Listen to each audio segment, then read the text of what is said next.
तो पाकिस्तान के पूर्व प्रधानमंत्री जो हैं नवाज शरीफ, उन्होंने भारत के साथ अच्छे रिश्तों के बारे में जो है बयान दिया। काफी वायरल हो रहा है और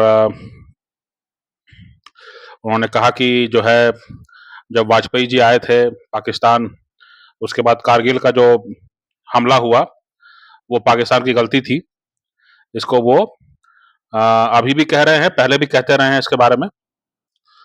तो सवाल ये उठता है कि नवाज शरीफ जो हैं वो भारत के साथ अच्छे रिश्ते चाहते हैं और भारत के पत्रकार, भारत के जो भी माने एजेंडा वाले पत्रकार हैं वो इसको काफी हवा दे रहे हैं कि नवाज शरीफ जो है वो भारत के साथ अच्छे रिश्ते चाहते हैं और भारत को जो है सोचना चाहिए, यानी कि हम मोदी जयशंकर को सोचना चाहिए कि क्या करना है इसका। तो पूरी बात बताई नहीं जाती है ना? समस्या ये है, यहाँ के जो एजेंडाधारी पत्रकार हैं वो पूरी बात बताते नहीं हैं, है ना? एक तो देखिए ये कि लाहौर डिक्लेरेशन वाला मामला जो है कि जब प्रधानमंत्री वाजपेयी जो हैं, जब वो पाकिस्तान गए थे और वहां से ऐसा लगा कि हाँ कोई कोई बातचीत शुरू हो सकती है। उसके बाद जो है कारगिल का हमला हुआ और उसमें जो है भारत ने काफी नुकसान उठाया। भारत बिल्कुल ही उसके लिए तैयार नहीं था उस हमले के लिए और भारत ने तकरीबन 500 से 600 जो है अपने जवानों को खोया और इसके अलावा हमको इजराइल से मदद लेनी पड़ी। इजराइल हमारी मदद किया, इजराइल ने हमारी मदद किया कारगिल के दौरान। उसके उसके बाद से जो है हमारे रिश्ते जो है काफी मजबूत हुए। नवाज शरीफ जो है वो कारगिल का जो मामला है उसको गलत बताते हैं, उसको पाकिस्तानी गलती मानते हैं।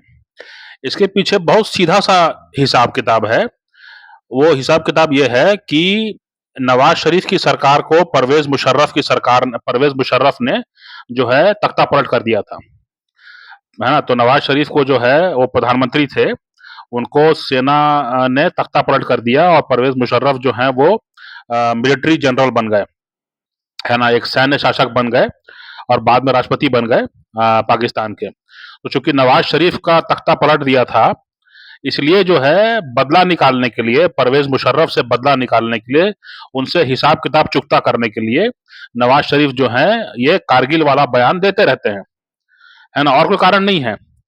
90 में जो हैं जो कश्मीरी हिंदू हैं उनको भागना पड़ा क्योंकि पाकिस्तान का आतंकवाद चरम पर चला गया था, उसको लेके कोई बयान नहीं देते हैं। 2008 में मुंबई हमले हुए, उसको लेकर के कोई बयान नहीं देते हैं कि हाँ वो आतंकी गतिविधियां नहीं होनी चाहिए थी। अभी हाल में जो है इस साल या पिछले साल जो है, पिछले साल मेरे ख्याल से जो है हिंदू जो जो तीर्थ यात्री थे हिंदू, है ना? वो बस में जा रहे थे, उस पर गोलीबारी हुई, वो बस को बचाते-बचाते जो है वो एक खड्डक में जा गिरा, है ना? उसमें आग नहीं लगी, गनीमत है, नहीं तो फिर जो है बहुत बड़ा हादसा हो जाता और बहुत बड़े पैमाने पर लोगों की जान-माल चली जाती, है ना? तो वैसी घटनाओं का वो जो है उसको लेकर कोई बयान नहीं देते हैं। हर साल जो है, जो अमरनाथ और वैष्णो देवी का जो यात्रा होता है, उसको उसको लेकर के जो हमेशा सुरक्षा लगानी पड़ती है, उसको लेकर बयान नहीं देते हैं, है ना? जो घुसपैठ हो रही है, बांग्लादेश का हालत खराब कर दिया था, बांग्लादेश में क्या किया पाकिस्तान के सैनिकों ने, उसको लेकर बयान नहीं देते हैं, है ना? सिर्फ बयान देते हैं कारगिल को लेकर के, क्योंकि कारगिल को जो है वो चाहते हैं कि ये इतिहास में दर्ज हो जाए और भारत के मीडिया में भी ये दर्ज हो जाए कि परवेज मुशर्रफ जिम्मेदार थे और परवेज मुशर्रफ पर ठिकरा फोड़ने के लिए और परवेज मुशर्रफ से अपना निजी हिसाब किताब चुकता करने के लिए कारगिल पर वो बयान देते हैं। तो एक तो मामला ये है। तो उन्होंने जो है भारत के मीडिया का इस्तेमाल करके, एजेंडा वाले मीडिया का इस्तेमाल करके जो है परवेज मुशर्रफ को एक बार और गाली पड़वा दिया। इसके सिवा उन्होंने और कुछ नहीं किया। फिर जो बात आती है कि भारत से अच्छे रिश्ते चाहते हैं, नवाज शरीफ चाहते हैं, बाकी लोग नहीं चाहते हैं। तो नवाज शरीफ क्यों चाहते हैं, बाकी लोग क्यों नहीं चाहते हैं? ये तो पूछना चाहिए, ये तो बताना चाहिए। अगर आपका एजेंडा होगा तो आप नहीं बताएंगे, अगर आपका एजेंडा नहीं होगा, आप निष्पक्ष होंगे तो आप बताएंगे। आपको ये समझना चाहिए कि नवाज शरीफ की पार्टी जो है वो पंजाब, पाकिस्तान का जो पंजाब है, वहां पर जो है वो आधारित है, उसका बेस वहां पर है। जो पाकिस्तान का पंजाब है, जो सबसे पावरफुल सूबा है और पाकिस्तान के पंजाब जो है वो बाकी पूरे देश का जो है वो शोषण करता है और जो है पूरी सत्ता वहीं से चलती है। तो पाकिस्तान के पंजाब में जो है वो नवाज़ शरीफ की पार्टी का जो है केंद्र है ना? वहीं से उनका पावर आता है, ठीक है? और वहीं पर जो है अपनी बेटी मरियम नवाज़ को उन्होंने मुख्यमंत्री बना के बैठाया हुआ है, ठीक है? और सवाल ये उठता है कि पाकिस्तान के पंजाब के लोगों को महँगाई अगर होगी, तो वो वोट नहीं देंगे नवाज़ शरीफ की पार्टी को। तो वो महँगाई कम करने के लिए चाहते हैं कि भारत की तरफ से जो पंजाब है, अगर वहाँ से जो है अगर सब्जियाँ वगैरह आ जाएँ, जो डेली यूज़ का सामान अगर वो आ जाए, तो सस्ता पड़ेगा तो जो पंजाब के जो पाकिस्तानी पंजाब का जो वोटर है, वो नवाज़ शरीफ की पार्टी को बनाए रखेगा और वो खुश रहेगा। तो अपने इलेक्टोरल बेनिफिट के लिए जो है वो कोशिश करते हैं कि जो भारत का पंजाब है और पाकिस्तान का पंजाब है, दोनों के बीच में जो है वो ट्रेड बनता रहे। और इसका दूसरा फायदा ये भी है कि आईएसआई और जो सेना है, वो अपना जो जो गंदा काम करना चाहते हैं वो भी करते रहेंगे भारत के पंजाब में, है ना? जो गंदा काम वो करना चाहते हैं वो भी करते रहेंगे। तो ये कारण है। अपनी बेटी, अपने भाई की सत्ता बनाए रखने के लिए जो है वो भारतीय पंजाब के साथ रिश्ता जोड़ना चाहते हैं और भारतीय पंजाब के साथ जो है वो ट्रेड रूट खोलना चाहते हैं, है ना? ये जो है कारण है ना? तो ये जो है, जो एजेंडाधारी पत्रकार है वो बताते नहीं हैं, है ना? और नवाज़ शरीफ जो हैं, नवाज़ शरीफ को ये भी बताना चाहिए कि भई अगर भारत को हम दोस्ती का पैगाम दे रहे हैं, तो हम कितने समय के लिए पाकिस्तान में हैं ये बताना चाहिए। क्योंकि आप जब पिछली बार दोस्ती का बात किए थे, तो आपको भगा दिया गया और इमरान खान को सत्ता में ला दिया गया, ठीक है? तो मोदी जी का समय खराब हुआ ना। अगर मोदी जी ने जो है नवाज शरीफ के पीछे समय खराब किया, तो समय किसका खराब हुआ? ना ना मोदी का।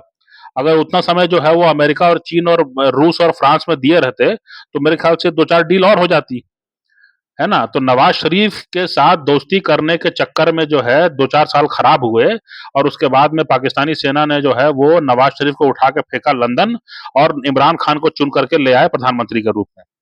अब जो है हालात बहुत खराब हैं और अब जो है जो पाकिस्तानी सेना, जिसमें कि ज़्यादातर पाकिस्तान के पंजाब के ही लोग हैं, पाकिस्तानी सेना को अपना बजट कम करना पड़ रहा है, इसलिए उनको भारत से मदद चाहिए।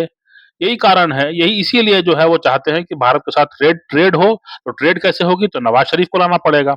नवाज़ शरीफ को ला करके और जो जो इमरान खान है उनको जेल में डाल दिया, है ना? तो पाकिस्तानी सेना तो जो है वो म्यूज़िकल चेयर खेलती है। म्यूजिकल चेयर आप जानते होंगे, म्यूजिक चलता रहता है, लोग घूमते रहते हैं और कुर्सियां खाली रहती हैं। जैसे ही म्यूजिक रुका, सबको कुर्सी में बैठ जाना है ना? तो कुर्सियां कम रहती हैं, लोग ज्यादा रहते हैं। तो जो लोग कुर्सी में बैठ गए वो कंटिन्यू करेंगे गेम में और जो कुर्सी से छूट गए वो अपना गेम के बाहर हो जाएंगे। तो जो पाकिस्तान की सेना है उनका यही काम रहता है ना? कभी उनको भारत से अच्छे रिश्ते चाहिए होंगे तो नवाज़ शरीफ को आगे कर देंगे। जब उनको चाहिए होगा कि हाँ, अब काफ़ी पैसा आ गया है, अब हम आतंकवाद कर सकते हैं 10 साल तक, तो फिर वो नवाज़ शरीफ को भगा देंगे और फिर वो इमरान खान को या किसी और को जो है उठा के बैठा देंगे यहाँ पर कि अब जो है हम अब कश्मीर में बात करो, नहीं तो हम ये कर देंगे, वो कर देंगे, ये देखो हमारी मिसाइल, ये देखो हमारी बंदूक, ये देखो हमारा बम, है ना? यही सब बातें करेंगे वो।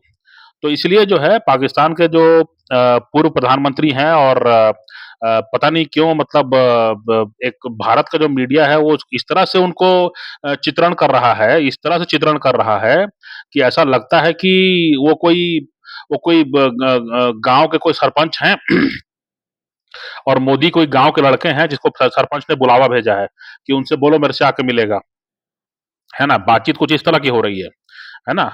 तो नवाज़ शरीफ जो हैं वो जो हैं वो कोई जैसे भारत में जो है डायनेस्टिक पॉलिटिक्स और परिवारवादी राजनीति के खिलाफ जो है मोर्चा है, वैसे पाकिस्तान में भी करना पड़ेगा। अगर अगर आपका उस आइडियोलॉजी में उस सिद्धांत में भरोसा है, तो पाकिस्तान में भी आप माँग कीजिए कि भई वहाँ पर भी जो नई पीढ़ी के जो हैं, नए सोच वाले जो लोग हैं, जो वास्तविक रूप में ज़मीन से चुन के आए हैं, उनको मौका दीजिए, वो चुन के आएँ, वो इलेक्शन लड़ के आएँ। आपकी तो सरकार का भरोसा ही नहीं है। नवाज़ शरीफ के भाई शहबाज शरीफ जो सरकार में बने हुए हैं, आपके तो चुनाव पर ही संदेह है। आपका प्रधानमंत्री बने रहना कितना उचित है, उसी पर संदेह है ना? लेकिन चूँकि सेना और जो है जो आईएसआई है उसने इतना दखल दे दिया है और इतना खराब कर दिया है केस को कि अब कोई ज़्यादा उम्मीद करता भी नहीं है पाकिस्तान से। इसलिए जो है ये घोटालेबाज़ और ये जो है मने गफलत वाली सरकार जो चुन के बैठी हुई है पाकिस्तान में, इसको लोग स्वीकार करते हैं, काम चला रहे हैं। लेकिन इसका मतलब ये नहीं कि आपकी कोई वैधता हो जाती है ना? तो इसलिए नवाज़ शरीफ ने जो कहा और उसको जो इतना हाइलाइट किया जा रहा है, उसको सही संदर्भ में समझना ज़रूरी है। उसके बाद ही जो है वो जो है मामला तो एक तो ये है कि वो कारगिल में जो है हमेशा पाकिस्तान की भूमिका को क्वेश्चन में लाते हैं, वो इसके पीछे कारण ये है कि वो ये इनडायरेक्टली कहना चाहते हैं कि परवेज़ मुशर्रफ ने मेरी सत्ता को हटा करके और खुद सत्ता में आ गए थे, ये गलत हुआ था, मेरे साथ नाइंसाफ़ी हुई थी, इसलिए मैं परवेज़ मुशर्रफ को छोड़ूँगा नहीं, मैं उसके बारे में जो है उसको उसको रगड़ते रहूँगा, उसको जो है मैं लांछन लगाते रहूँगा। हाँ, मुशर्रफ तो मर गए, है ना? तो ये मामला है और दूसरा मामला ये है कि पाक भारत के साथ अच्छे रिश्ते चाहते हैं, तो भारत के साथ अच्छे रिश्ते इसलिए चाहते हैं क्योंकि वो चाहते हैं कि पाकिस्तान का पंजाब में अगर लोगों को सस्ता मिलेगा खाने-पीने को और अन्य सामान, तो उसका उसका फ़ायदा जो है उनकी बेटी लंबे समय तक मुख्यमंत्री वहाँ बन पाएगी और पंजाब में उनका सत्ता जो है मजबूत रहेगी। तो अपनी सत्ता बनाने के लिए और उनका कोई दिलचस्पी नहीं है कि भारत-पाकिस्तान में रिश्ते अच्छे हों, आतंकवाद खत्म हो, व्यापार आगे बढ़े, अफ़गान लड़कियाँ जो हैं और हिंदू लड़कियाँ और बलोच लड़कियाँ और पश्तून लड़कियाँ, इसके बारे में कोई चिंता नहीं है, उसके बारे में कोई उनका वो नहीं है। मैं और मेरा भाई और मेरी बेटी, हम लोग सत्ता में बने रहें, हम लोग बने रहें, बने रहें, बने रहें। तो अगर मोदी और जयशंकर साहब जो हैं, वो भारत में अगर परिवारवादी राजनीति का विरोध करते हैं, तो पाकिस्तान में भी करना चाहिए और किसी देश में भी करना चाहिए, है ना? तो ये भारत की नीति इस हिसाब से तय हो।